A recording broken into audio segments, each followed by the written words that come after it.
खुशी की तलाश उस वक्त मुकम्मल होती है जब आप अपना मुआजना दूसरों से करना छोड़ देते हैं।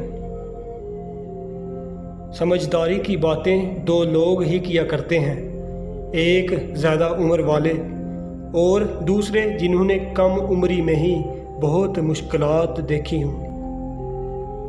समझदार इंसान दूसरों की गलतियों से सीखता है और हम दूसरों की गलतियां संभाल कर रखते हैं ताकि ज़रूरत के वक्त अपनी गलतियों के दफा के लिए इस्तेमाल कर सकें।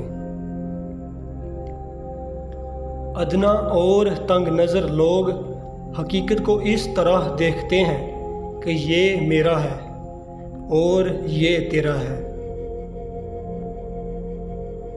सख्त हाथों से भी छूट जाती हैं उंगलियां, रिश्ते ताकत से नहीं मोहब्बत से थामे जाते हैं। जिस लड़के को देखकर शहवत आए तो तुम उससे गुफ्तगू ना करना, क्योंकि वो फितने का बायस है। छोटे बच्चों के साथ गुफ्तगू करने और उनके सरों में हाथ फेरने में कोई हर्ज नहीं।